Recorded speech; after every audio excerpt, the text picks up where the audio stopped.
Okay, my book is Ender's Game, and let's get started.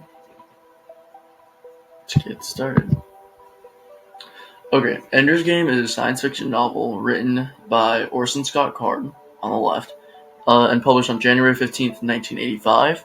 The book is set in a future world where Earth is preparing for an anticipated third invasion by an alien species called the Buggers. To find the military commanders that will lead the planet's starship force against the Buggers, the world's most talented children are recruited at a very young age and trained at a battle school in Earth's orbit. The battle school on the left, and then the main character, which is the novel's protagonist, is Ender Wiggin. He's a 6-year-old boy who exhibits remarkable skills. He is recruited to the battle school almost practically against his will, because he's viewed by the teachers as humankind's best chance at defeating the Buggers. And at the battle school, Ender shows his incredible ability. He, as a military strategist and leader, he advances really rapidly. He's going through their program really fast. But while he's doing this, he's unknowingly separating himself from his fellow students under the intense pressure and the mind games imposed by the teachers.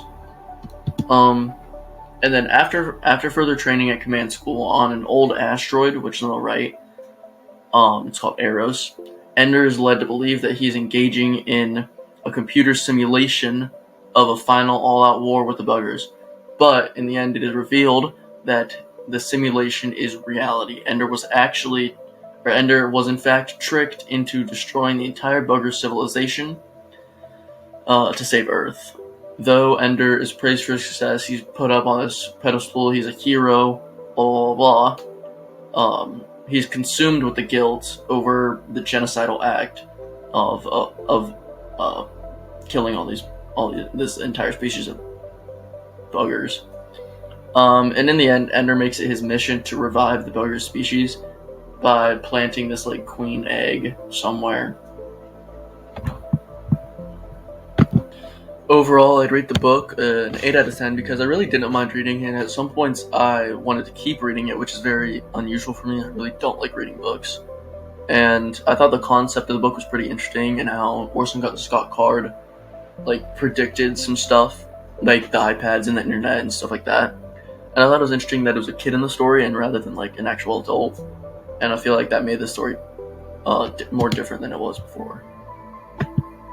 On my connections, my first backward connection is Hitler Youth. So basically, in Ender's Game, a lot of children are chosen to become generals and commanders and leaders of the military through the international fleet and the battle schools, commander schools, stuff like that. And they're kind of fed that they're fed the philosophy that Buggers are really bad. They are dangerous, threatening, stuff like that. But in reality, they aren't. And this is kind of similar to Hitler and Hitler's Youth during World War I and World War II, where he raised children to become super soldiers and become military leaders and put them through a whole bunch of immense training. And in fact, more than 82% of eligible kids were part of Hitler Youth, part of the Hitler Youth organization, and were trained to be fed this Nazi philosophy that Jews were kind of ethnocentric, Jews were not as good as them and inferior and stuff like that. The second backward connection is Total War and Modern Warfare. In Ender's Game, Total War and Modern Warfare are both apparent, as the international fleet have very advanced weapons and use their planet-destroying missile to destroy the planet that the Buggers lived on. Obviously, Total War, they kill off an entire species. Additionally, the government created an entire school to train kids to become commanders and military leaders, which shows the mobilization of population of kids for the war effort. And then in real life, obviously, in World War II, the dropping of the 2 atomic bombs of Hiroshima and Nagasaki, both were examples of modern warfare and Total War. It's modern warfare because nobody's ever seen the bombs before, 2 atomic bombs. And it's Total War because they killed a whole bunch of innocent people, and also the United States mobilized its entire economy for the war effort. They had everybody doing everything for the war. The third backward connection is genocide. Genocide in Ender's Game is the main commanders and leaders, including Ender, absolutely annihilate the bugger species because they felt that they were inferior to humans and couldn't be empathetic towards humans. They didn't really understand them, and that's why they killed them off. They really didn't know the buggers' intentions, which kind of relates to what I just said. In specific, in Germany during Hitler's reign, the Nazi plan was to kill all the Jews and wipe out the entire population. Although they didn't completely do that, they did a pretty good job at killing Jews. They're pretty efficient at it. And they thought that they were like inferior people, and that the Jews were just not as good as them in the eyes of the Nazis. And that kind of it correlates, I think, very well. Moving on to the forward connections, we have the population control of childbirth. In Ender's Game, it was very discouraged to have more than 2 children, as the third child would be called a third, which had a really negative impact on Ender's life. He was bullied, teased, and just made fun of his entire life because he was a third, and he was seen as an outcast. And this relates to the one-child policy in China from 1980 to 2016, and the two-child policy in India from 2017 to the present day, because this actually does restrict the amount of children a couple could have. And then moving on, the second forward connection is modern technology from the military.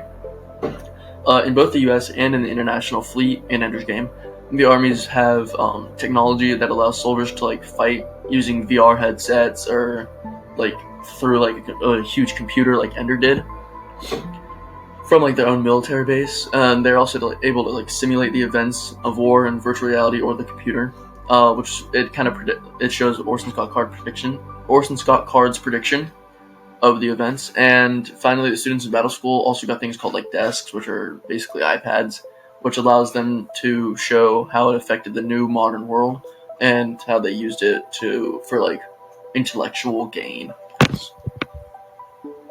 And my third forward connection is the manipulation of children. And basically, the manipulation of children is very apparent in Ender's Game because Ender is manipulated into killing an entire species of buggers.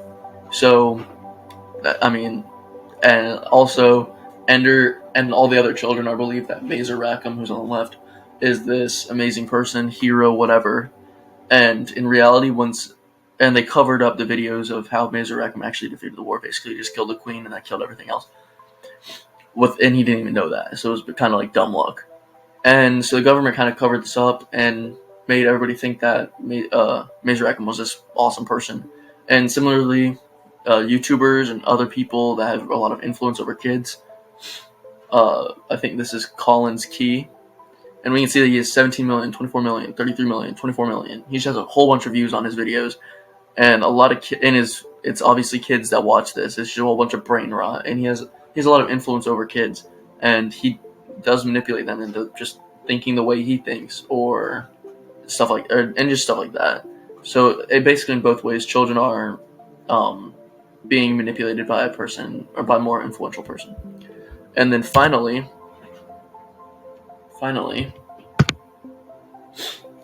politics is my last forward connection. And basically in Ender's Game, Ender's 2 siblings, Valentine and Peter, take on their fake identities of Locke and Demosthenes. And they're kind of like a media account where they like divide the public on many different influential topics that's going on. Like the Warsaw Pact was one of them that was going on in the world during this time.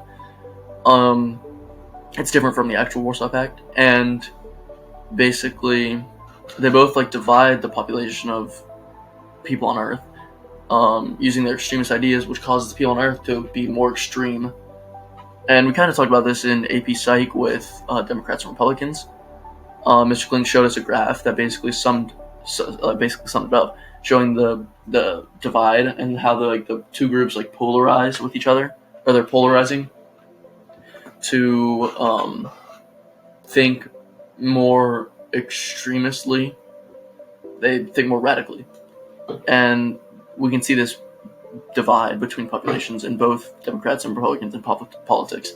and in Ender's Game with Demosthenes and Locke.